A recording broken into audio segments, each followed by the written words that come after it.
형, 누나, 동생 여러분, 안녕하세요. 오늘은 내가 마음속 깊이 품고 있는 쉽게 말할 수 없던 고민 하나를 꺼내보려 해요. 나는 지금 40대 초반 남자고 결혼하고 싶고 아이도 갖고 싶은 마음이 커요. 하지만 문제는 내가 원하는 조건의 여자를 국내에서 잘 만나지 못했다는 거예요. 그래서 요즘 자꾸 생각해요. 혹시 답은 해외, 국제 결혼 쪽일까? 하지만 그 길이 과연 쉬울까? 오늘 이야기에서는 국내 만남의 가능성, 국제 결혼의 장단점, 절충 가능한 선택지와 내 계획까지 혼자 머릿속에서 맴돌던 것들을 여러분과 함께 풀어가고 싶어요. 자, 먼저 내 이야기부터 들어줘요.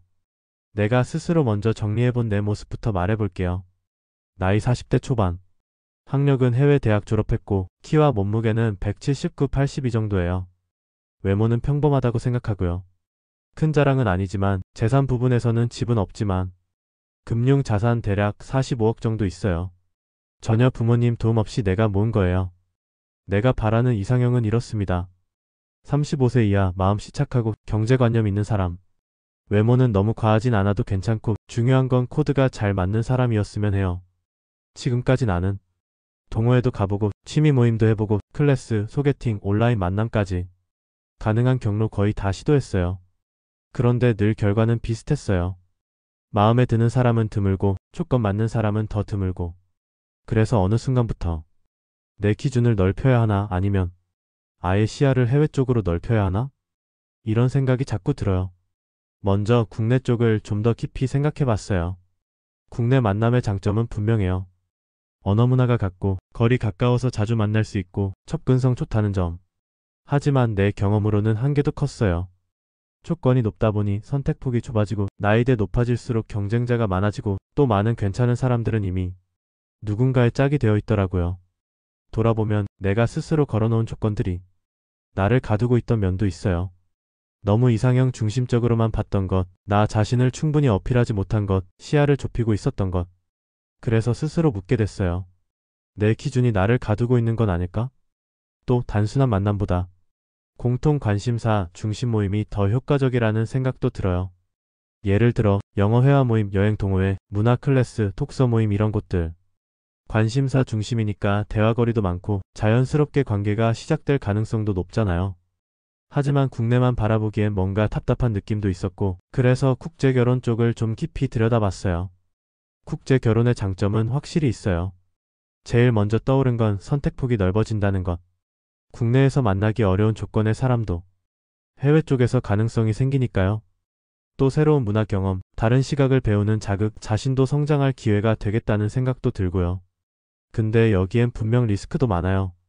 언어 장벽, 작은 오해가 큰 갈등으로 번질 수 있고 문화 차이, 식습관, 생활 방식, 가치관이 완전히 다를 수 있고 거리, 가족 문제. 어느 나라에서 살 건가, 고국가 거리, 가족관계 등 복합적인 문제들이고 비자, 이주 제도 복잡성, 정서적, 심리적 적응 어려움도 무시 못해요. 내가 본 후기들 보면 음식 차이 문제로 매일 싸웠다는 부부 얘기, 의사소통 오해로 마음의 거리 벌어진 이야기. 이런 게 꽤 많더라고요. 또 한국 사회 속에서 국제결혼 가정이 겪는 인식차별이나 시선도 있고요. 그래서 국제결혼은 분명 매력적인 선택지지만 준비 없이 뛰어들면 부담이 컸어요.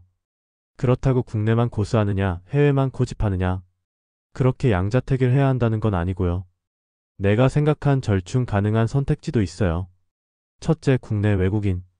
이미 한국에 거주 중인 외국인 또는 기화 여성 쪽 만남. 문화 충격이 덜하고 거리도 가까울 수 있고요. 둘째, 조건 유연화. 지금 정해놓은 나이, 외모, 성격 조건 중 일부는 조금 유연하게 조정하는 방법도 필요하다고 봐요. 이상형은 이상형이지만 현실 속 타협점이 필요하니까요. 셋째, 연애부터 시작하기. 처음부터 결혼 전제로 보지 말고 서로 맞는지 알아가는 관계부터 시작하는 거예요. 부담 덜고 대화 많이 하면서 감을 찾아보는 거죠. 넷째, 작은 테스트 관계. 같이 여행 가보거나 단기간 체험해보는 관계를 먼저 해보면 그 사람이랑 같이 살았을 때의 모습이 조금 감이 오기도 해요. 너절충안도 정했으면 이제 구체적으로 어떻게 움직일지 계획을 세워야죠. 내가 생각하는 실행 로드맵을 같이 보시죠. 행동 계획, 만남 채널 재정비, 기존에 시도한 모임, 새로운 모임 찾아보기, 국제결혼 중개업체 정보 모으기, 문화교류, 언어 교환 모임 참여, 국제제도 대상국 조사, 일본이면 비자, 결혼 조건, 거주 허가 등 자료 탐색, 후기 커뮤니티 살펴보기. 언어, 문화 역량 강화. 대상국 언어 공부 시작, 문화, 사회 관습 이해, 해외 교류, 여행 기회 늘리기. 직접 그 나라 방문하거나 교류 행사 참여. 작은 관계 체험. 데이트, 짧은 여행 등으로 서로 호흡 맞는지 직접 느껴보기. 그리고 꼭 필요한 게 있어요. 리스크 체크리스트. 비자, 법률 절차, 언어, 의사소통 위험, 문화 충돌 요인, 거리, 가족 지원 체계 문제, 정서적 적응 가능성, 재정 계획 생활비, 이주 비용 등. 이 체크리스트를 하나씩 체크하면서 움직이면 위험 확률이 훨씬 줄 거예요. 자, 이제 마무리할게요.